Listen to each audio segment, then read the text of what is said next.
वर्णिवेशरमणीयदर्शनं मन्दहासरुचिराननाम्बुजं पूजितं सुरनरोत्तमैर्मुदा धर्मनन्दनमहं विचिन्तये। असतो मा षड्गमय तमसो मा ज्योतिर्गमय मृत्युर्मा अमृतं गमयः। ओम शांति शांति शांति। अस्मद्गुरुसमारम्भां नाथयामुनमध्यमां लक्ष्मीवल्लभपर्यन्तां वंदे गुरुपरंपरा। આજની જ્ઞાન સભાની અંદર પધારનારા બધા જ ભગવદ્ ભક્તોને વેદાંતાચાર્ય પુરાણ ઇતિહાસાચાર્ય અમે ફિલોસોફી શાસ્ત્રી રાકેશભાઈના હેતપૂર્વક જય સ્વામિનારાયણ। ભક્તો, આજની આ જ્ઞાન સભાની અંદર આપણે બધા મહાદેવજીનું નામ નીલકંઠ કેવી રીતના પડ્યું આ કથા જે છે એ શ્રવણ કરશું। મહાદેવજીનું નામ નીલકંઠ કેવી રીતના પડ્યું એ સંદર્ભની અંદર ત્રણ કથાઓ જે છે એ જોવા મળે છે। સર્વપ્રથમ પહેલી કથા જે છે એ શ્રીમદ ભાગવતના અષ્ટમ સ્કંધની અંદર છે, જ્યાં દેવતાઓ અને દાનવો સમુદ્ર મંથન કરતા હતા અને સર્વપ્રથમ સમુદ્રમાંથી વિષ પ્રગટ થાય છે। તે શ્રીમદ નારાયણ ભગવાનની આજ્ઞાથી ભગવાન શંકર જે છે એ વિષ ગ્રહણ કરી રહી છે અને એને પોતાના કંઠની અંદર ધારણ કરે છે, જેને લઈ ભગવાન શંકરનો કંઠ જે છે એ નીલો થઈ જાય છે। તે દિવસથી ભગવાન શંકર જે છે એ નીલકંઠના નામથી વિખ્યાત થાય છે।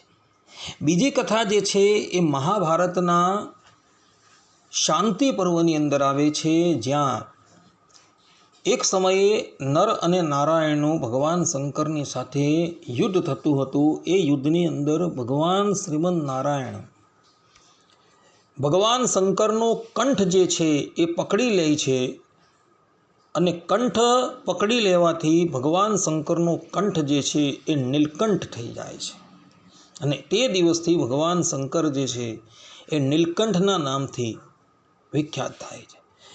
નરનારાયણ દેવે ભગવાન શંકરનો કંઠ પકડો તો ભગવાન શંકર જે છે એ શ્રીમદ નારાયણ ભગવાનની ઉપર પોતાનું ત્રિશૂલ જે છે એ ચલાવે છે, જેને લઈને એ ત્રિશૂલ શ્રીમદ નારાયણ ભગવાનના વક્ષસ્થળની અંદર લાગે છે અને ત્યાં એક ચિહ્ન બની જાય છે, જે શ્રી વત્સના ચિહ્નના નામથી જગતની અંદર વિખ્યાત થઈ જાય છે। આ પ્રમાણે ભગવાન શંકરનો કંઠ નીલો કેવી રીતના થઈ ગયો એ સંબંધમાં મહાભારતની અંદર આ કથા જોવા મળે છે। ત્રીજી કથા જે છે એ મહાભારતના ઉત્તર ભાગ એવા ખીલ વંશની અંદર જોવા મળે છે, જે ખીલ વંશનું બીજું એક નામ છે ઉત્તર મહાભારત।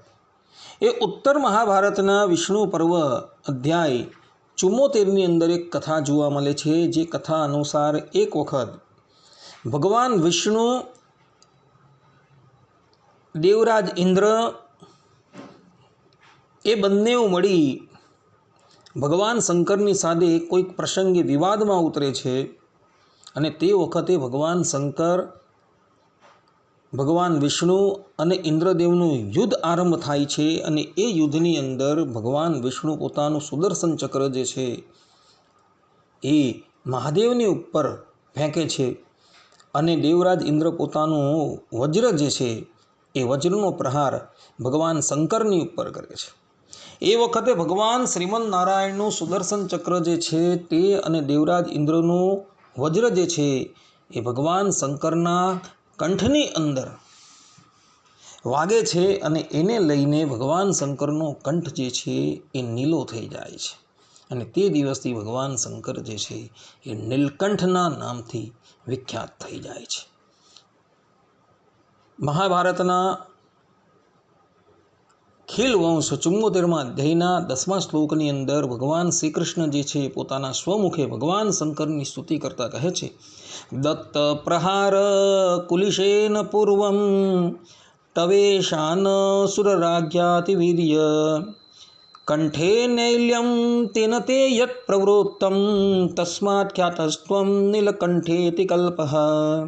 અર્થાત કે હે અતિશય વીર્યવાન ઈશાન, પૂર્વે દેવોના રાજા ઇન્દ્રએ પોતાના વજ્રથી અને વિષ્ણુએ પોતાના ચક્રથી આપના કંઠમાં પ્રહાર કર્યો હતો, તે કારણે આપના કંઠમાં નીલપણું એટલે કે તે પ્રહારથી આપનો કંઠ જે છે એ નીલો થઈ ગયો હતો.